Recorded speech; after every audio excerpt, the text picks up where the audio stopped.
Well, it's October 6th, and I haven't had an update in a while. That's because I basically haven't done a whole lot. The hydraulics are plumbed, got the cylinders in. Now I say that because I have it up on the ATV jack.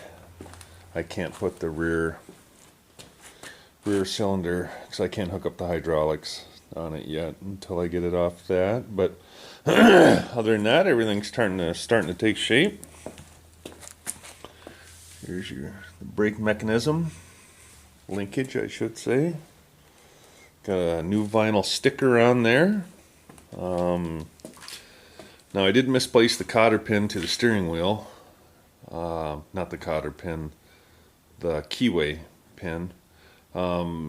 So either I'm gonna have to take one off the old one or sweep the garage and try to find it. So other than that, everything looks pretty good. New hydraulic lines. So everything's looking good. Basically, now I can put the fenders on and wheels on this side. So everything in there is some of the paint scraped off. I didn't realize it was such a tight fit in there for the steering. The steering wasn't painted before, and the control levers weren't painted before, but I figured since I was painting everything else, I might as well paint those. So today, oh, and here's this. It's a 23 horsepower Vanguard that I'm trying to hook up the Lovejoy to. And I can get in there pretty close, but I've got a little gap between this bracket and the motor, so I think 4 washers, nice size washers all the way around, will cure that, and I can get the motor on, and then I can hook up the hydraulic hose to the pump, get the motor situated in there, and see what kind of holes I'm going to have to re-drill in my frame. I'm hoping the first 2 holes work. These holes up here, I'm hoping these holes work. And then I figure I'll probably have to drill another 2 more holes in the frame so I can get the engine mounted in. So yeah, there's the 23 horsepower Briggs and Stratton Vanguard.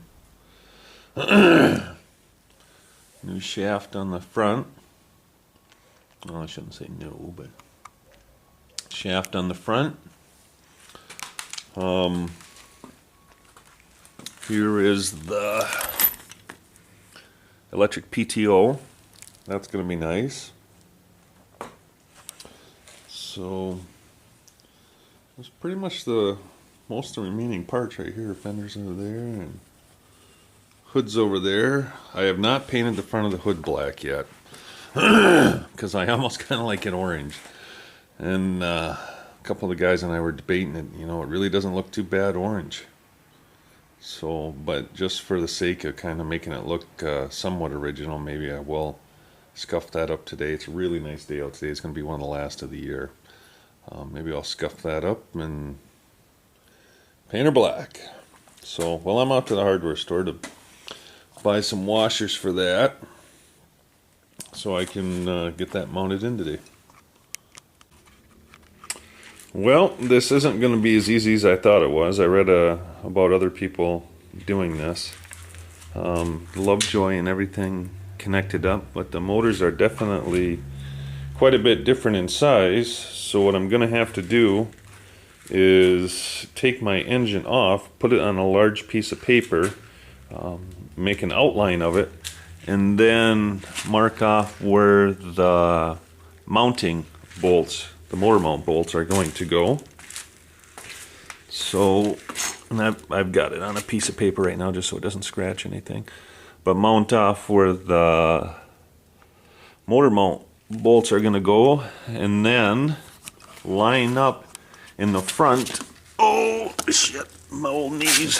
Line up in the front exactly where I want the belt to go down, and I will do that by looking at the the other case.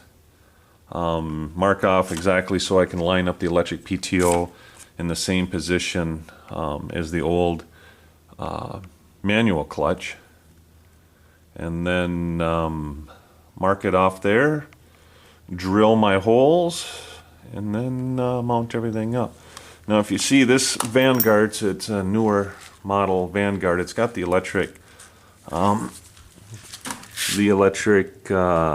carburetor solenoid down there. I don't know if you can, there it is, I don't know if you can see it very well and everything. So wired that all up with a relay, so the only two wires coming off is going to be a ignition wire and a battery wire. So you don't have to worry about anything else. So I will still have to put an external solenoid on that, just like before, but it should make wiring pretty easy. I think I'm going to have to use a different throttle cable, but I think I can get away with the same choke cable. Here's the choke over here. So it's a pretty nice motor. I do like it. As I say, I got the Lovejoy and everything connected up, and hydraulic pump. I kind of just wiped that off. I didn't paint any of that. So I know I haven't put an update on in a while, for the simple fact I've been busy, but it's starting to take shape. So maybe tonight I can have, at work, I can have somebody come over and help me lift that off, trace around it, and go from there.